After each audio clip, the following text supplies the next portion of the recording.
मैंने इससे पहले की क्लास में आपको बताया था कि what are the various aggregates of national income, और जितने भी एग्रीगेट्स हैं हमने एक एक करके उन पर डिस्कस किया और उनके बिहाफ, उनके बेस पर कैसे राष्ट्रीय आय का कैलकुलेशन करते हैं वो भी मैंने आपको बताया।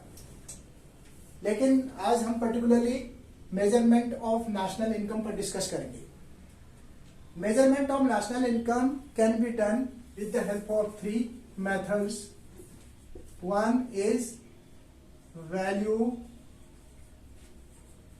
added method. Second is income method.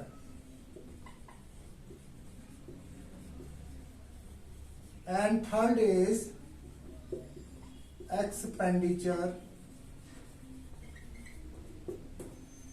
method. These are the three methods through which you can calculate national income. National income को कैलकुलेट करने के सबसे पहले हम डिस्कस करेंगे वैल्यू एडेड मेथड। ये वैल्यू एडेड मेथड है क्या और कौन कौन सी चीजें इसमें शामिल होती हैं, कौन कौन सी चीजें हम इकोनॉमी से इसमें लेंगे ताकि हम नेशनल इनकम का कैलकुलेशन कर सके। और तो हम ये वाला पहला मेथड जो ए, बी और सी, मैं इसको 3 नाम दे देता हूं। जो ए वाला मेथड है आज हम इस पर पर्टिकुलरली डिस्कस कर रहे हैं। वैल्यू एडेड मेथड, इस मेथड पर पर्टिकुलरली मैं डिस्कस कर रहा हूं, which is indicated as A. Value added होता क्या है, सबसे बड़ी बात तो है, और कौन कौन सी चीज है इकोनॉमी में जो हम इसमें इंक्लूड करते हैं। इट इंक्लूड्स क्या क्या इंक्लूड करता है? Natural resources in the sense fishing plus mining,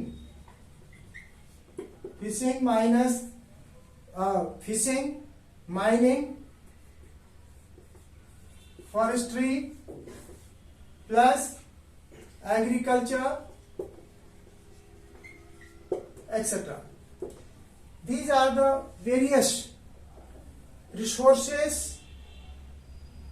of the economy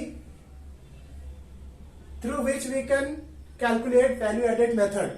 तो these are the various resources जो कि नेचुरल है, जो नेचुरल रिसोर्सेज को एक्सप्लॉइट करके हम जो है वैल्यू एडेड मेथड को कैलकुलेट करते हैं। अब कैसे करते हैं? इसमें जो है इस वैल्यू एडेड मेथड जो है इसको हम 3 भागों में बांटते हैं। इट कंप्राइजेस और it include 3 kind of enterprises, 3 kinds of enterprises. कौन सा 3 काइंड ऑफ इंटरप्राइजेस में आएंगे? एक तो आएगा primary sector,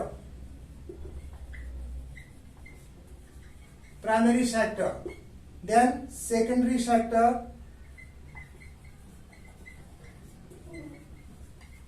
then tertiary sector।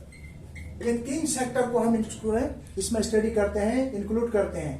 और ये 3 सेक्टर से हम क्या ऑब्टेन करते हैं? 3 सेक्टर से हम ऑब्टेन करते हैं नेशनल इनकम को कैलकुलेट करने के लिए net value added at factor cost at primary sector. Primary sector से हम net value added at factor cost निकालते हैं, फिर सेकेंडरी सेक्टर से हम net value added at factor cost निकालते हैं, और टेरिटरी सेक्टर से net value added at factor cost निकालते हैं, और फिर इनको कन्वर्ट किया जाता है NDP at FC, GNP at FC, NNP at FC और जीएनपी एट एमपी। इसको हम कैसे ऑब्टेन करते हैं इसको जरा ध्यान से देखने की बात है, जिससे कि आपको कंफ्यूजन ना हो नेशनल इनकम को कैलकुलेट करते समय। तो सबसे पहले देखिए प्राइमरी सेक्टर। हम प्राइमरी सेक्टर मैंने बताया था कि this can be calculated by exploiting natural resources such as fishing, mining, agriculture और फॉरेस्ट्री एक्सेट्रा। तो ये देखिए हम ये प्राइमरी सेक्टर को सबसे पहले लेते हैं। तो प्राइमरी सेक्टर से हम देते हैं कि value of output value of output. देखिए वैल्यू ऑफ आउटपुट क्या होता है, सबसे पहले हमें इसे समझना है कि वैल्यू ऑफ आउटपुट होता क्या है। वैल्यू ऑफ आउटपुट होता है जो फैक्ट्री से, ये एक फैक्ट्री है, ये एक फैक्ट्री है, यहां पर ये फैक्ट्री है, इस फैक्ट्री में इनपुट्स जो होते हैं ये फैक्ट्री के अंदर होते हैं, और ये इनपुट जो होते हैं क्या होते हैं, it is the combination of land, labour, capital और इंटरप्रेन्योर, ये जो होते हैं फैक्टर इनपुट्स होते हैं। और ये जब फैक्ट्री से माल बाहर निकलता है तो इसे आउटपुट कहते हैं, आउटपुट, इसको आउटपुट कहते हैं। और जो ये आउटपुट का मतलब होता है प्रोडक्शन, प्रोडक्शन, आउटपुट का मतलब होता है प्रोडक्शन। और वैल्यू ऑफ आउटपुट का मतलब है कि इस प्रोडक्शन की जो है वो पैसे के रूप में क्या वैल्यू होगी। तो वैल्यू ऑफ आउटपुट हम इसमें निकालते हैं। जो प्राइमरी सेक्टर है इसमें जितने भी चीजें मैंने आपको बताया था कि ये जो है नेचुरल रिसोर्सेज को एक्सप्लॉइट कर करके ये प्रोडक्शन की जाती है, और उसके बाद हम इसमें क्या निकालते हैं, वैल्यू ऑफ आउटपुट निकालते हैं। और वैल्यू ऑफ आउटपुट कैसे निकालते हैं वो मैंने आपको बताया कि जो इनपुट, जो कॉम्बिनेशन, इनपुट्स के कॉम्बिनेशन से आउटपुट निकलता है, और आउटपुट का जो है हम money, in terms of money हम उसको कैलकुलेट करते हैं, जिसे वैल्यू ऑफ आउटपुट कहते हैं। अब value of output is equal to क्या होता है, value of output is equal to होता है sales plus change in stock, change in stock, change in stock. तो value of output is equal to क्या होता है, sales plus change in stock. अब आप कहोगे कि चेंज इन स्टॉक क्या होता है,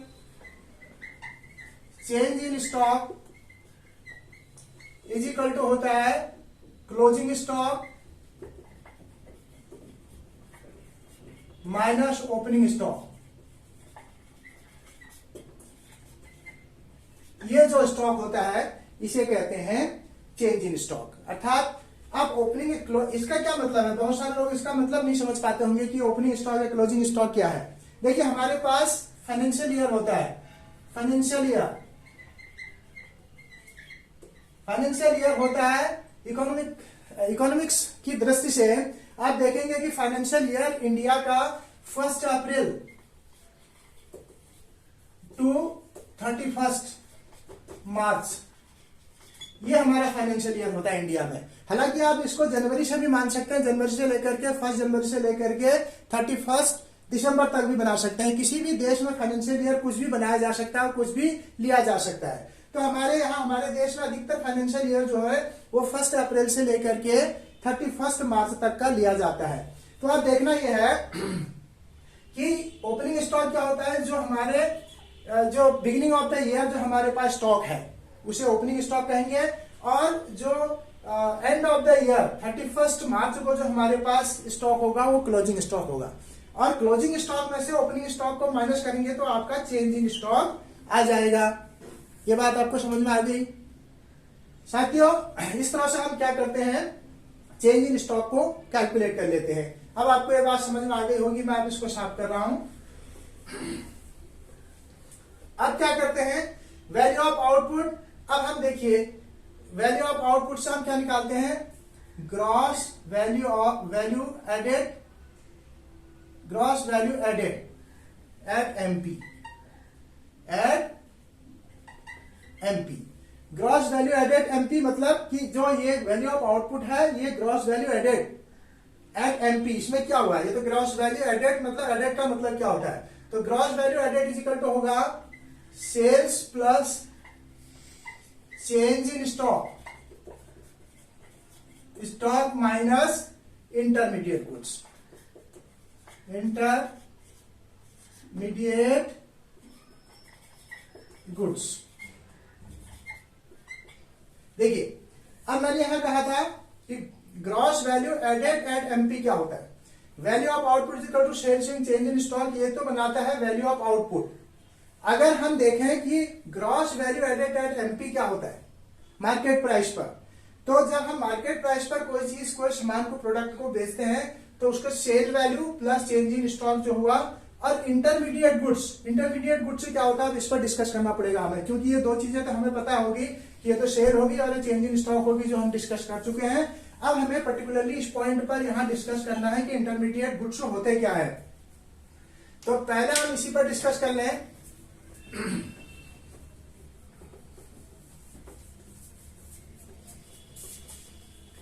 अब इंटरमीडिएट गुड्स क्या होते हैं, देखो इंटरमीडिएट गुड्स, देखिए इंटरमीडिएट गुड्स वो गुड्स होते हैं जो प्रोडक्शन प्रोसेस में यूज होते हैं। सपोज करो हम एक हाउस बनाना चाहते हैं, ये हाउस है, इस हाउस को बनाने के लिए हमें क्या चाहिए, वुड चाहिए और सीमेंट चाहिए और क्या चाहिए हमें, आयरन चाहिए, लोहा चाहिए, और क्या चाहिए हमें, इसके अलावा नेल्स, बहुत सारी चीजें हमें चाहिए इसको बनाने के लिए, और सैंड चाहिए, रेता चाहिए हमको इसके लिए। तो ये सब चीजें क्या होती हैं, इतने जो चीजें हैं, ये जो सब चीजें हैं ये इंटरमीडिएट गुड्स होते हैं, इंटरमीडिएट गुड्स। और इन सब चीजों के कॉम्बिनेशन से जो बना, क्या बना, एक हाउस बना। ये हाउस क्या हुआ, फाइनल गुड्स हुआ। देखिए एक मकान को बनाने में लकड़ी लगती है, सीमेंट लगता है और ब्रिक्स लगते हैं, ईटा लगता है। इन सब के कॉम्बिनेशन से क्या बना, हमारा एक मकान बना। अर्थात लकड़ी, सीमेंट, आयरन, सैंड और ब्रिक्स, ये सारे इंटरमीडिएट गुड्स हुए।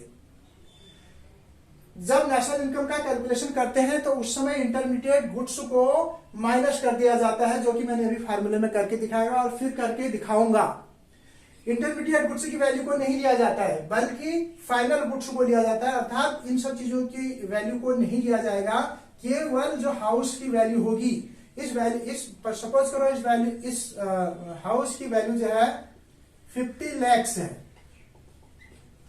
ये 50 लाख रुपीज हम हाउस की वैल्यू लेंगे। अब इसमें हमारा वुड कितना लगा है, 10,000 का लगा है, और ये सीमेंट लगा है 5,000 का लगा है, आयरन जो भी लगा है, ऐसे करके हमारे कुछ लगे हैं। इन सब के बाद जो हमारी हाउस की वैल्यू बनी वो 50 लाख रुपीज बनी।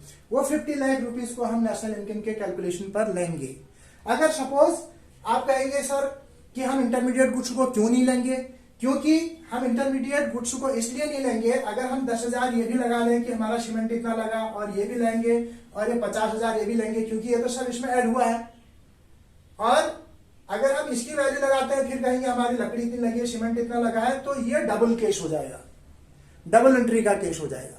और डबल एंट्री का जब केस हो जाएगा तो हम नेशनल इनकम को नेट पर नहीं निकाल सकते हैं, एक्यूरेट वैल्यू नहीं निकाल पाएंगे और वो गलत होगी। तो इसलिए क्या करते हैं कि नेशनल इनकम कैलकुलेट करते वक्त केवल फाइनल गुड्स की प्राइस को ही हम कंसिडर करते हैं, उसे भी हम नेट वैल्यू पर करते हैं, शुद्ध जो उसका कीमत है उस पर हम उसको कंसिडर करते हैं। जो इंटरमीडिएट गुड्स हैं उनको हम कभी भी कंसिडर नहीं करते, अर्थात नेशनल इनकम में हम उनको नहीं जोड़ते हैं। इसीलिए अब हमारा क्या फार्मूला बनता है, अब क्या बना हमारा, gross value added at MP is equal to sales plus change in stock minus intermediate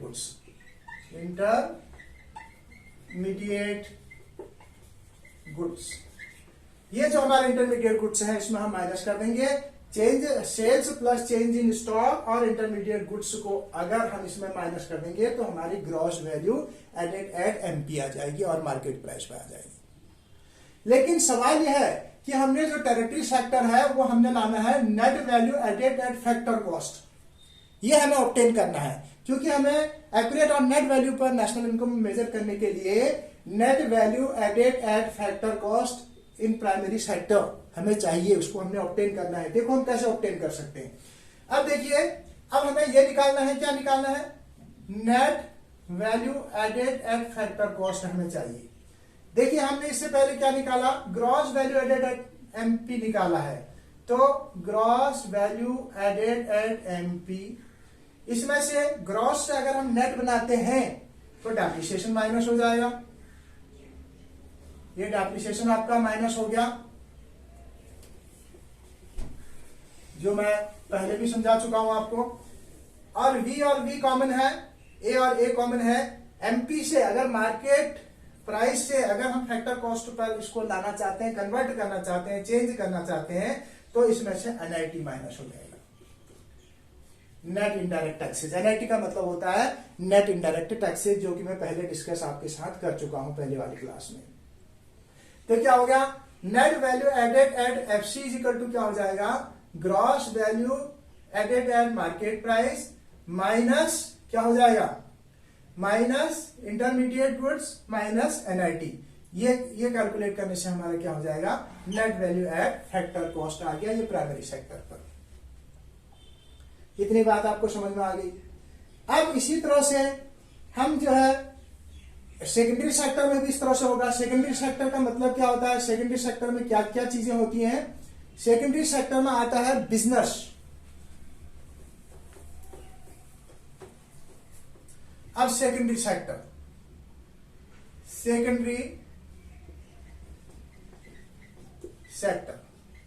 इस सेकेंडरी सेक्टर में क्या क्या इंक्लूड करते हैं हम, जैसे क्या, मैन्युफैक्चरिंग,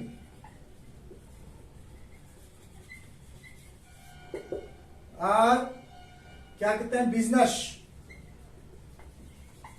बिल्डिंग एक्सेट्रा। इस तरह की चीजें जो हम किस में लेते हैं, इंक्लूड करते हैं, सेकेंडरी सेक्टर में करते हैं।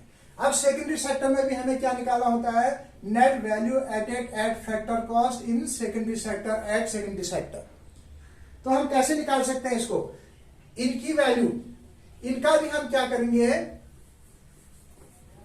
बिजनेस क्या हो सकते हैं, जो जितने भी बिजनेस वाले लोग हैं वो कुछ भी मैन्युफैक्चर कर रहे हैं, जैसे कोई शर्ट बना रहा है, कोई शूज, कोई कपड़ा, कोई टेक्सटाइल की मिलें हैं, और कोई इंस्ट्रूमेंट बना रहे हैं, कोई जो है लकड़ी का बिजनेस कर रहा है, ये सारे बिजनेस में आता है। और जितना कंस्ट्रक्शन हमारी बिल्डिंग वगैरह, जो रियल एस्टेट वगैरह होते हैं, ये सब किस में आते हैं, सेकेंडरी सेक्टर के आते हैं। अब सेकेंडरी सेक्टर के लिए हम एनबीए निकालने के लिए क्या करेंगे, फिर वही gross value added at MP हमने निकाला था, जैसे कि हमने किसके लिए निकाला था, प्राइमरी सेक्टर के लिए। तो क्या होता है, sales plus change in stock minus intermediate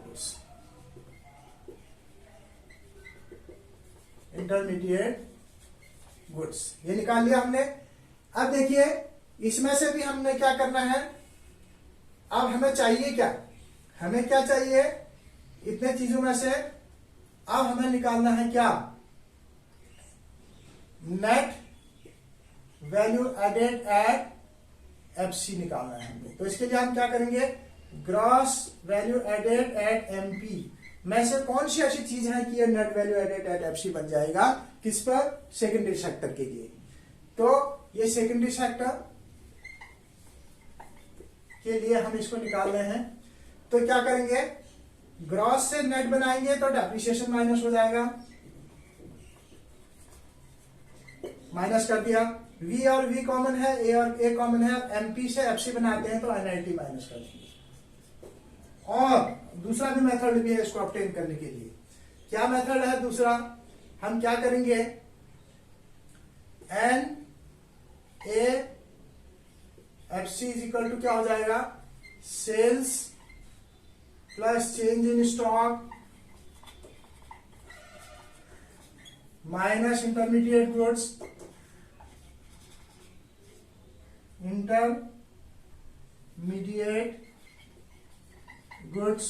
minus depreciation minus NIT. ऐसे भी लिख सकते हैं आप इस फॉर्मूले को, कैसे भी बना सकते हैं। या तो आप इस वैल्यू को सीधे सीधे उठा के यहां रख दीजिए, इस वैल्यू को उठा के सीधे यहां रख दीजिए, इसमें से डेप्रिसिएशन और एनआईटी को माइनस कर दीजिए, तभी आ जाएगा। और अगर आप ऐसे निकालते हैं sales minus change in stock, क्योंकि किसकी वैल्यू के बराबर होता है, जी gross value added at MP के बराबर होता है। तो कैसे भी आप ये निकाल सकते हैं। तो सेकेंडरी सेक्टर के लिए आपका net value added at factor cost आपने निकाल लिया। अब जो तीसरा सेक्टर बचा है वो है ट्रेजरी सेक्टर। ट्रेजरी सेक्टर के लिए आपने net value added at tertiary sector at factor cost पर निकालनी है। तो इसके लिए आप क्या करेंगे, फिर वही बिल्कुल सिमिलर है। तो सिमिलर है, क्या करेंगे आप, gross value added at MP for किसके लिए, ट्रेजरी सेक्टर। ट्रेजरी सेक्टर के लिए आप क्या करेंगे, सेम फॉर्मूला आएगा, लेकिन ट्रेजरी सेक्टर में कौन कौन से आते हैं, कौन कौन सी चीजें आती हैं। इसमें आता है रेलवे, ट्रांसपोर्ट और बैंकिंग प्लस इंश्योरेंस, सारे सर्विस सेक्टर आता है। क्या आता है, सर्विस सेक्टर। इसको सर्विस सेक्टर भी कहते हैं। मतलब जो जो हमें सर्विसेज होते हैं, जैसे रेलवे है, ट्रांसपोर्ट है, बैंकिंग है, इंश्योरेंस है, पोस्ट ऑफिस है, पोस्ट ऑफिस एक्सेट्रा, ये सारे चीजें जो हम इंक्लूड करते हैं वो ट्रेजरी सेक्टर में करते हैं। और ट्रेजरी सेक्टर को हम net value added at factor cost पर लाने के लिए और ट्रेजरी सेक्टर के लिए हम सेम कैलकुलेशन करते हैं, तीनों को हम एक ही प्रकार से निकालते हैं। अब इसको मैं क्लीन कर रहा हूं, तो यहां पर क्या हो जाएगा, gross value added at MP for किसके लिए, ट्रेजरी सेक्टर। इस सेक्टर के लिए हम क्या करेंगे, आप फिर हमने निकालना क्या है, net value added at factor cost. तो net value added at factor cost is equal to gross value added at MP minus, gross से नेट बनाते हैं तो डेप्रिसिएशन, माइनस एमपी से एफसी बनाते हैं एनआईटी, नेट इनडायरेक्ट टैक्सेस। तो आपका ये निकल गया। और अगर आप दूसरे मेथड से भी निकालना चाहते हैं इसको, तो आप क्या करेंगे, net value added at FC is equal to sales plus change in stock minus intermediate goods minus depreciation minus NIT. ये सब चीजें जो है ऐसे भी निकल आएगा। तो हमारे तीन चीजें सिद्ध होती हैं, एक तो net value added at factor primary sector, net value added at factor cost in secondary sector, और net value added at factor cost in tertiary sector. तो इस तरह से हमने तीनों फार्मूले ऑब्टेन कर लिए। और हमें मिला क्या, अभी हमने ये डिस्कस कर रहे हैं, केवल ये वाला पॉइंट हम डिस्कस कर रहे हैं, इनकम मेथड और एक्सपेंडिचर मेथड को अभी हमने टच नहीं किया। तो देखिए अब क्या होगा आगे, अब आगे क्या होता है इस पर भी हमें डिस्कस करना है। देखिए अब ये जो value added, net value added at primary sector, net value added at factor cost secondary sector, net value added at factor cost in tertiary sector, तीनों तो हमने ले लिया। अब इसको हम कैसे नेशनल इनकम में कन्वर्ट करेंगे। देखिए मैं आपको ये कहना चाहता हूं कि जो net domestic product at FC, ये किसके बराबर होता है, ये हमें सबको समझना है एक करके, नहीं तो कंफ्यूजन हो जाएगा कि भाई जो नेट वैल्यू एडेड और gross value added, net value added at FC in primary sector, secondary sector, tertiary sector को हम कैसे नेशनल इनकम में कन्वर्ट करते हैं। देखिए ये क्या होता है, इसकी वैल्यू क्या होती है, net domestic product at factor cost का मतलब क्या होता है, N V A F C primary sector और plus net value added at F C secondary sector plus net value added at factor cost in tertiary sector. ये तीन sector जब add होती हैं तो किसके इक्वल होते हैं? Net domestic product at FC के बराबर होते हैं। मतलब कि primary sector net value added at factor cost in primary sector और net value added at factor cost secondary sector, net value added at factor cost in tertiary sector, तीनों का सम जो होता है वो किसके बराबर होता है? Net domestic product at factor cost के बराबर होता है। इतनी बात समझ में आ गई। जब ये इसके बराबर होता है तो अब इसको हम क्या करेंगे? एनडीपी एट एफसी हमारा निकल गया, तो NDP at FC is equal to क्या होता है? N V A F C, ये प्राइमरी प्लस सेकेंडरी प्लस क्या आ जाएगा? टर्शरी। ये तीनों को मिलाकर के हमारा क्या होता है? एनडीपी एट एफसी आ जाता है। ये पॉइंट क्लियर हो गया कि एनडीपी एट एफसी कैसे आया? इन तीनों को प्राइमरी सेक्टर, सेकेंडरी सेक्टर और टर्शरी सेक्टर की net value at factor cost का सम कर दें तो हमारा क्या आ जाएगा? एनडीपी एट एफसी के बराबर आ जाएगा। एनडीपी एट एफसी का मतलब होता है net domestic product at factor cost. अब ये जब हम आ गया, हमारे पास ये इतना आ गया, तो हम क्या करेंगे?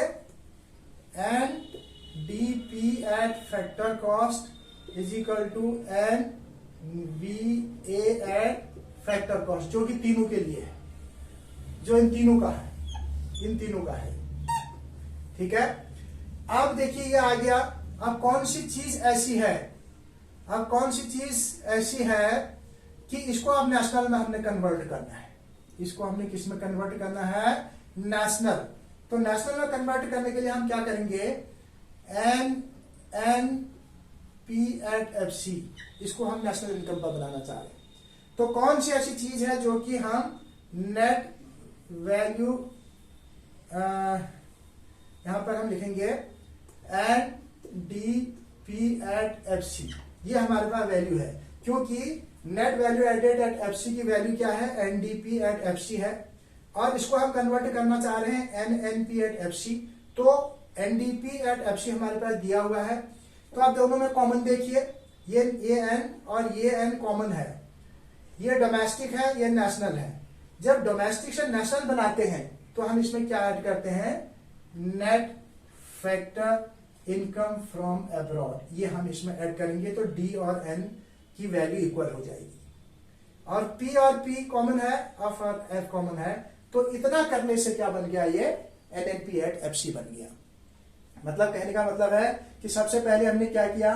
तीनों सेक्टर को ऐड करके हमारे एनडीपी एट एफसी के बराबर होता है, और एनडीपी और एफसी जो है तीनों सेक्टरों के एनवीए अर्थात net value added at factor cost equal to NDP at FC होता है, जो कि तीनों का सम है। और अब इसको हम एनडीपी एट एफसी को हम नेशनल इनकम के कैलकुलेशन के लिए यूज करना चाहते हैं, तो हमें इसको कन्वर्ट करना पड़ेगा NNP at FC. NNP at FC बनाने के लिए हमें एनडीपी एट एफसी की वैल्यू लेनी पड़ेगी, और उसमें हम net factor income from abroad को ऐड कर देते हैं, तो ये क्या बन जाता है? एनएनपी एट एफसी बन जाता है। अब इन केस अगर हम इसको क्या बनाना चाहते हैं? इसको हम जो है जीएनपी एट एमपी बनाना चाहते हैं, तो हमारे पास क्या हो जाएगा? N N P at FC, तो हमारे पास ऑब्टेन्ड है। तो इसमें नेट से हम इसको ग्रॉस बनाने के लिए हम क्या करेंगे? डेप्रिसिएशन को प्लस कर देंगे। ये डेप्रिसिएशन हमने इसमें प्लस कर दिया, और एन और एन की वैल्यू एक है, पी और पी की वैल्यू एक है, और एफसी से अगर हम एमपी बनाते हैं तो इसमें एनआईटी प्लस कर देते हैं, नेट इनडायरेक्ट टैक्सेस को प्लस कर देते हैं, तो हमारा gross national product at market plus बन जाता है। अब देखिए, अगर हम इसको क्या करना चाहते हैं?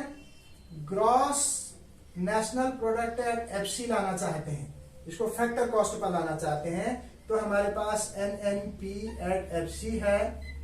ठीक है, तो कौन सी ऐसी चीज है तो ग्रॉस, तो हम केवल इसमें डेप्रिसिएशन को ऐड करेंगे, केवल डेप्रिसिएशन को ऐड करेंगे, और जो एमपी वाला है एनआईटी को माइनस कर देंगे। ये बन गया आपका एनएनपी एट एफसी बन जाएगा। और फिर अगर हम इसको क्या लाना चाहते हैं, इसी फॉर्म में लाना चाहते हैं, फिर इसमें लाना चाहेंगे, तो इसको मैं साफ करके फिर बताना चाहूंगा। अगर हम इसमें लाना चाहते हैं इसको, अगर सपोज आप करें कि फिर हमने अभी ऑब्टेन क्या किया था, GNP एट MP हमने ऑब्टेन किया था, अब इसको हम लाना चाहते हैं NNP एट FC।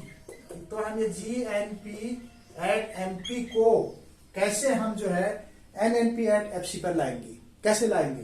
देखिए, ये ग्रॉस से नेट बनाते हैं तो डेप्रिसिएशन माइनस हो जाता है, और N कॉमन है, P और P कॉमन है, MP से FC लाते हैं तो इसमें NIT को माइनस कर देते हैं। इस तरह से ये वैल्यू जो है आप ऑब्टेन कर सकते हैं NNP एट FC पर। तो बेसिकली जब हम अगर नेशनल इनकम का कैलकुलेट करते हैं तो हमें NDP एट FC पर चाहिए होता है, इसका मतलब net value at factor cost हमें चाहिए होता है। अब इसको हमने कैसे GDP बनाया, तो मैंने आपको ये कैलकुलेट करके भी दिखाया कि हमने इसको कैसे बनाते हैं, ये भी आपने ऑब्टेन कर लिया। इसका मतलब ये क्या हो जाएगा,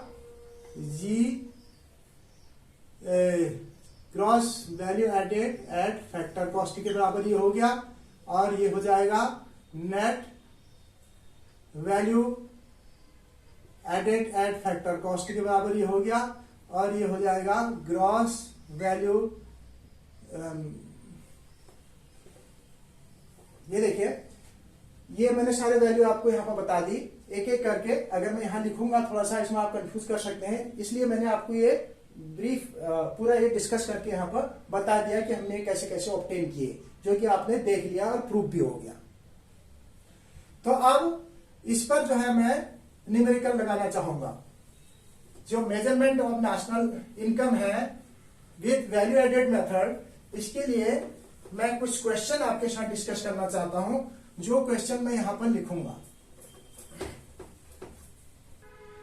अब कुछ नेशनल इनकम को कैलकुलेट करने के लिए कुछ प्रिकॉशन की जरूरत होती है। Precaution to calculate national income, national income. जब हम नेशनल इनकम को कैलकुलेट करते हैं तो उस समय कुछ हमें प्रिकॉशन लेने होते हैं। तो सबसे पहले हमारी प्रिकॉशन है, क्या है, avoid double entry, avoid double entry. Second thing you can say output for self consumption, output for self consumption. Then third thing is the value of service rendered, value of service rendered, and then value of intermediate goods.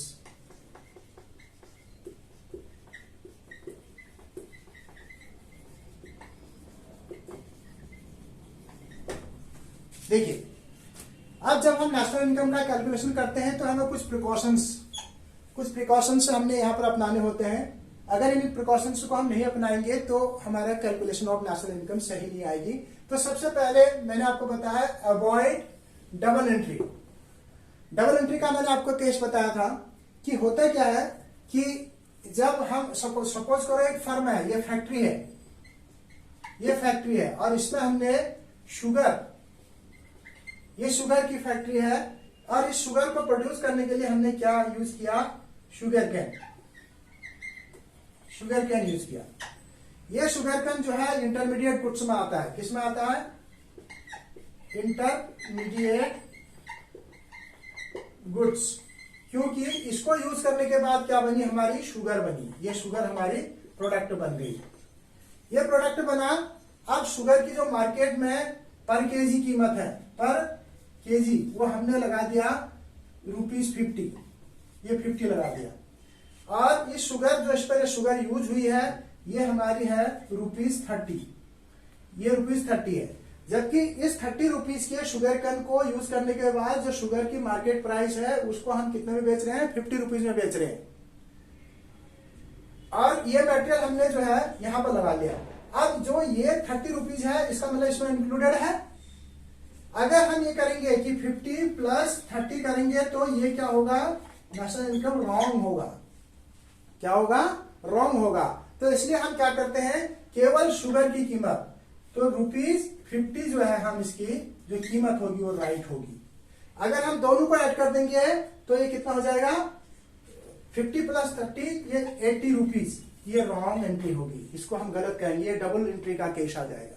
तो national income का calculate करते समय जो raw material जो product को produce करने के लिए यूज किया जाता है उसकी कीमत नहीं लगाई जाती है, उसको निकाल दिया जाता है, बल्कि जो फाइनल प्रोडक्ट जो हमने प्रोड्यूस किया है और मार्केट में आया है उस प्रोडक्ट की फाइनल कीमत को ही हम क्या करते हैं, नेशनल इनकम के कैलकुलेशन के वक्त यूज करते हैं। Otherwise that will be case of avoid of, I mean that will be the case of double entry. तो ऐसे डबल एंट्री के केस को हम अवॉइड करते हैं, इसमें नहीं होने देते हैं, नहीं यूज करते हैं। सेकंड है output for the self consumption. क्या होता है कि कई बार जो व्यवसाय का ऑनर है, जो बिजनेस को प्रोड्यूस करने वाला, मतलब जो बिजनेसमैन है, वो कुछ सामान ऐसा भी होता है जो कि वो अपने लिए यूज करता है।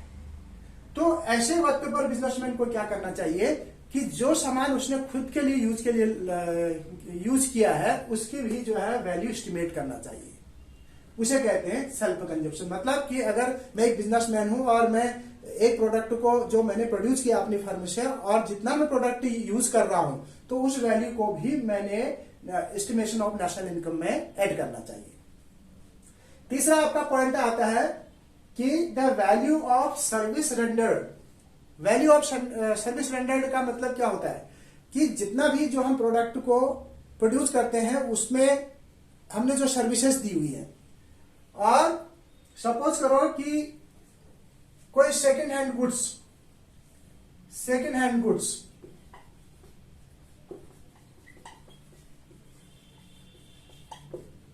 जितने भी सेकेंड हैंड गुड्स होते हैं उसको हम अवॉइड करते हैं नेशनल इनकम का कैलकुलेशन करते वक्त।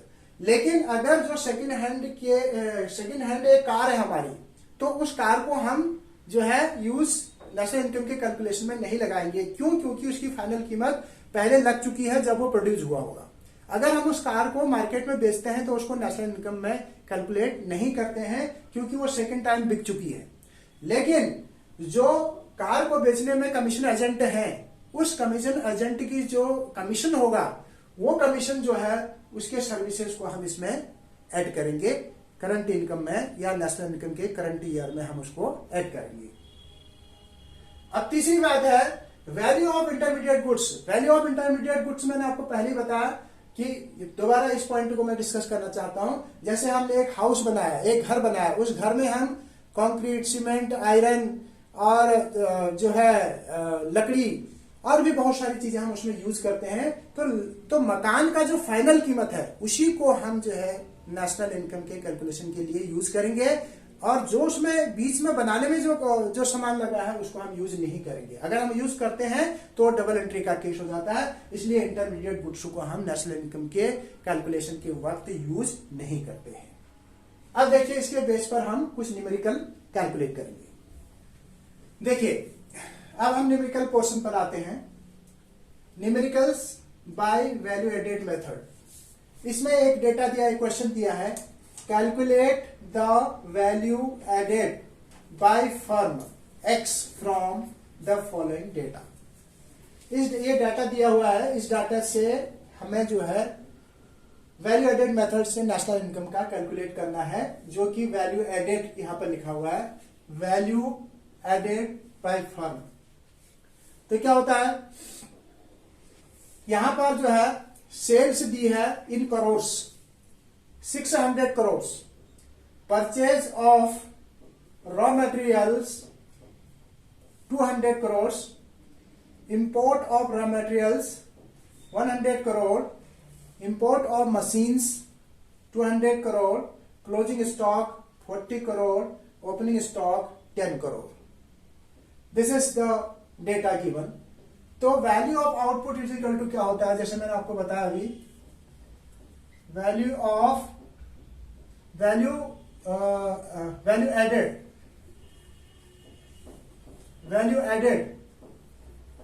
बाय फर्म एक्स, ये फर्म एक्स है, इसने क्या वैल्यू इसमें ऐड की, तो value added is equal to क्या होता है, value added is equal to क्या होता है, sales plus change in stock minus intermediate goods,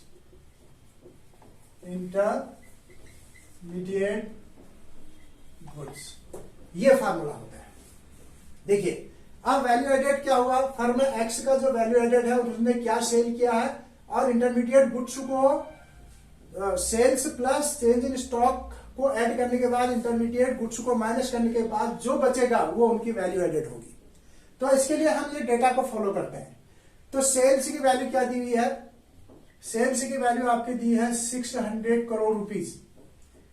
purchase of raw material अभी नहीं, पहले उससे पहले हम चेंज इन स्टॉक लेंगे।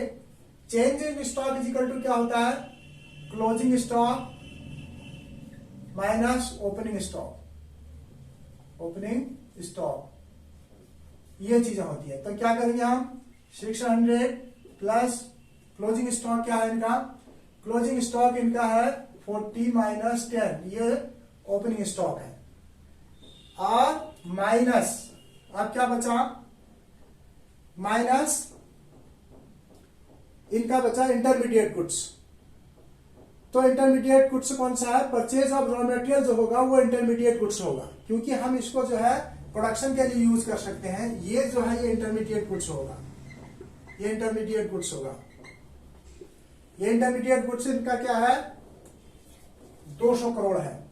अब इसमें बच क्या गया, ये हमने यूज कर लिया, ये हमने यूज किया, और उसके बाद हमने ये यूज किया, ये यूज किया, लेकिन अब छूट गया क्या, import of raw materials of 100 crore. ये हमने क्यों नहीं लिया, ये इसलिए नहीं लिया क्योंकि ये इंपोर्ट ऑफ रॉ मटेरियल जो है किसमें इंक्लूडेड है, परचेज ऑफ रॉ मटेरियल में इंक्लूडेड है। ये 200 करोड़ में ये इंक्लूडेड है, जो है 100 करोड़ है, इसलिए हमने इसको नहीं लिया, इसको हमने कट लगा दिया। इंपोर्ट ऑफ मशीन्स, मशीन एक जो है फिक्स एसेट है, और ये फिक्स एसेट जो है वर्षों तक यूज होती है, इसका हम फ्यूचर में भी इसका यूज कर सकते हैं, और हम फ्यूचर में भी ये फ्रूटफुल होगा, इसलिए हम मशीन को भी इसमें नहीं लेंगे। तो हमने क्या लिया, 1 2 3। अब इसको सॉल्व करो, कितना है, 600 प्लस इसमें से 30 और माइनस क्या हो जाएगा 200, ये कितना हो जाएगा 430 करोड़। ये आपका जो है क्या निकल गई, value added of the firm X निकला है। Value added of the firm X, value added is equal to sales plus change in stock minus intermediate goods. तो हमने वैल्यू को पुट अप कर दिया, और इंपोर्ट और एक्सपोर्ट ऑफ मशीन में हमने क्यों नहीं लिए वो मैंने आपको बता दिया। तो इस तरह से हमारा जो ये निकला 430 करोड़ रुपीज हमारा जो है वो value added of firm X का कैलकुलेट हो गया।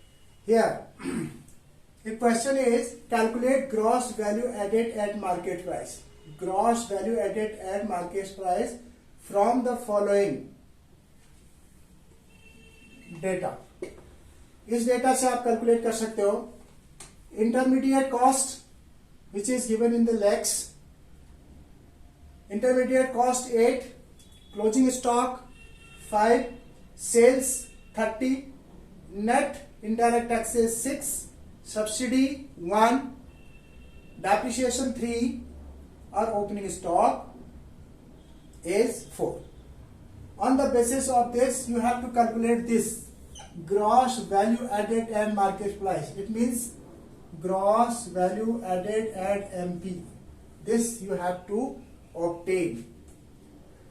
तो gross value added at market price is equal to क्या होता है, मैंने आपको फॉर्मूला पहले ही डिस्कस कर किए हुए हैं। तो क्या होता है, इसकी वैल्यू क्या होती है, sales plus change in stock, इसका मतलब क्या होता है, closing stock minus opening stock,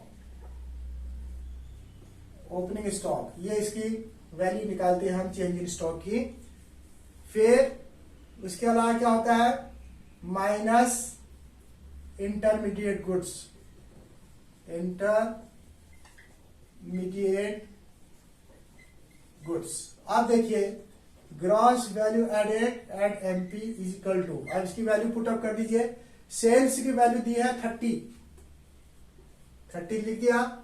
change in stock, opening stock minus closing stock, I mean closing stock minus opening stock, opening closing stock 5 है और ओपनिंग स्टॉक 4 है, माइनस इंटरमीडिएट गुड्स, क्या क्या यूज हो गया, ये यूज हो गया, ये यूज हो गया, ये यूज हो गया, और ओपनिंग स्टॉक यूज हो गया।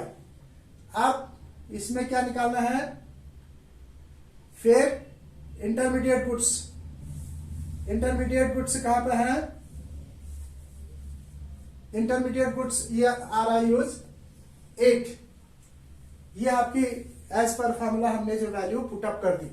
इसका मतलब हमें क्या नहीं चाहिए, नेट इनडायरेक्ट टैक्सेस का हमने यूज नहीं किया और सब्सिडी का यूज हमने नहीं किया, क्योंकि इसके लिए जरूरत नहीं है, ऑलरेडी इतने ही हमको जरूरत है इसके लिए। तो एमपी इज इक्वल टू क्या होता है, ये gross value added at MP is equal to 30 plus 1 minus 8 is equal to कितना हो गया, 31 minus 8 is equal to 23 crore. ये आपका क्या आ गया, gross value added at MP आ गया। और ये ग्रॉस वैल्यू एडेड किसके बराबर होता है, gross value added at MP is equal to GDP at MP के बराबर होता है, ये इसके बराबर होता है। इसका मतलब आपने जीडीपी एट एमपी निकाल लिया है। नेक्स्ट क्वेश्चन, दूसरा एक नेक्स्ट क्वेश्चन देखिए, calculate net value added at factor cost from the following data. Data is given here in lakhs. Purchase of raw material 30 lakhs, depreciation 12 lakhs, sales in 200 lakhs, excise tax 20, opening stock 15, intermediate consumption 48 lakhs, closing stock 10. Now you see that what he is going to calculate. What he is going to ask you, net value added at the factor cost, net value added at the factor cost, net value added at the factor cost. This he is going to ask you to calculate. See, इसका formula क्या होता है, net value added at factor cost is equal to होता है sales plus change in stock minus intermediate goods minus depreciation minus NIT, net indirect taxes. अब changing stock का मतलब क्या होगा, closing stock minus opening stock, ये दोनों चीजों को हम इसमें कैलकुलेट करेंगे। तो NAV at FC is equal to होगा, सेल्स की वैल्यू क्या दी है 200, ये 200 प्लस चेंज इन स्टॉक क्या दिया है, चेंज इन स्टॉक का मतलब होता है closing stock minus opening stock. तो closing stock is 10, closing stock is 10 और ओपनिंग स्टॉक इज 15, ये दिया हुआ है, माइनस इंटरमीडिएट गुड्स 48